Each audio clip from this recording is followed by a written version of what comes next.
आपको अगर किताबें पढ़ने में रुचि नहीं है और अगर आप इस आदत को बदलना चाहते हैं तो ये किताब आपके लिए है। महज 42 पृष्ठ हैं इसमें, पर दिलो दिमाग पर लंबे समय तक छाए रहने के काबिल है। इसे लिखा है जापान के प्रसिद्ध लेखक हारुकी मुराकामी ने और इस लघु कहानी का नाम है बर्थडे गर्ल। ये वैसे तो 2002 में जापानी भाषा में पहली बार प्रकाशित हुई थी, पर 2003 में अंग्रेजी में हार्पर्स मैगजीन में प्रकाशित हुई और पेंगुइन रैंडम हाउस यूके ने इसको 2019 में एक छोटी किताब के रूप में प्रकाशित किया, मुराकामी के 70वें जन्मदिन के उपलक्ष्य में। किताब का कवर इसकी कहानी जैसे ही दिलचस्प है। एक गोलाकार आकृति है जो कि रात के वक्त में टिमटिमाते सितारों से भरी लगती है और जिसमें एक तारा टूटता हुआ है। ये गोलाकार रात एक स्टिकर जैसे नीचे की तरफ से उखड़ती हुई लगती है, जिसमें से कहानी का शीर्षक बर्थडे गर्ल उभर कर आता है। कहानी एक लड़की के 20वें जन्मदिन के आसपास घूमती है। यहाँ बताना चाहूँगी कि जापान में कानूनी तौर पर वयस्क होने की उम्र 20 साल की है और इस कहानी के मुख्य किरदार 17 नवंबर शुक्रवार को अपना 20वां जन्मदिन मनाती है।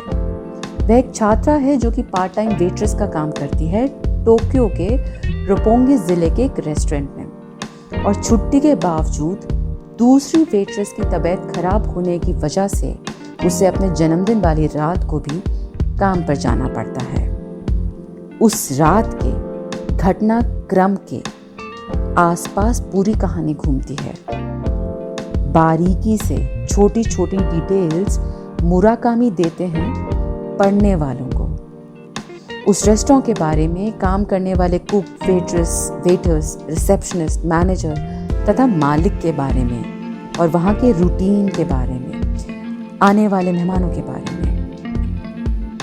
पर उस रात रूटीन से काफ़ी अलग घटनाएं होती हैं। अचानक आई तेज बारिश के कारण बहुत सी बुकिंग्स कैंसिल होती हैं। मैनेजर, जिनकी बहुत सी ड्यूटीज़ में ओनर को रोज़ रात ठीक 8 बजे कमरा नंबर 604 में खाना देना भी शामिल होता है, अचानक से उनकी भी तबीयत खराब होती है और वह इस बर्थडे गर्ल के ऊपर ये जिम्मेदारी छोड़ते हैं कि वो मालिक को खाना देने जाएंगी। इस पड़ाव पर कहानी और भी रोचक, रहस्यमय हो जाती है। चूंकि आगे हमें मुराकामी डिटेल्स तो देते हैं उनके बीच हुई बातों की, पर जैसे किताब के कवर पर एक टूटता तारा दिखता है, उस तारे पे किसी ने कुछ मांगा भी कि नहीं, किसने मांगी वो दुआ पता नहीं लगता।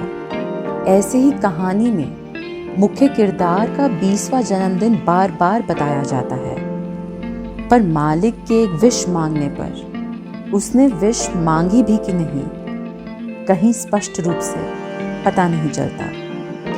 किताब में कोई नाम नहीं है। हमें अलग अलग किरदारों के बारे में उनके रोजगार के ओहदे से कहानी में पिरो के बताया जाता है, और जिस मुकाम पर आके कहानी रुकती है वहाँ पर जहन में तरह तरह की संभावनाएं जन्म लेती हैं। चूंकि ये बर्थडे गर्ल अब शादीशुदा हैं और 2 बच्चों की माँ हैं, इनका एक कुत्ता भी पाला हुआ है और एक महंगी गाड़ी चलाती हैं वे, तो ऐसा प्रतीत होता है कि शायद से उनको उस रात के बाद कोई खजाना मिल ही गया हो। पर उनकी उस महंगी गाड़ी में 2 डेंट्स हैं, और जब वो अपनी इस घटना के बारे में अपने फ्रेंड को बता रही होती हैं तो वो कहती हैं, कोई फ़र्क नहीं पड़ता लोगों की दुआ का, लोग क्या विश करते हैं, क्या दुआ करते हैं। हम चाहें कितनी भी कोशिश करें, हम इंसान, हम लोग कभी भी कुछ और नहीं हो पाएंगे। हम जैसे हैं हम वैसे ही रहेंगे। इस अंत के बाद कहानी में आप बहुत सारी चीज़ें सोच सकते हैं। काफ़ी लोग मानते हैं कि उस लड़की ने कोई दुआ ही नहीं करी, कोई विश ही नहीं करी, और उसने ज़िंदगी को वैसे लिया जैसे ज़िंदगी बढ़ रही थी। और काफ़ी लोग इस अंत से झुंझला जाते हैं। ये कहानी उन लोगों के लिए नहीं है जिन्हें किसी भी तरीके का क्लोजर पसंद होता है, जिन्हें एक डेफिनेट एंडिंग चाहिए होती है, पर उन लोगों के लिए जिन्हें ओपन एंड पसंद आता है, जिन्हें मिस्ट्रीज पसंद आती हैं, जिन्हें एक तरीके का दिमागी खलल किताब को पढ़ने के बाद चाहिए होता है, उनके लिए इस किताब का अंत अंतहीन है। अगर आपको रहस्यमयी रोचक कहानियाँ पसंद हैं तो ये कहानी आपके लिए है। छोटी सी कहानी है, पढ़िएगा ज़रूर।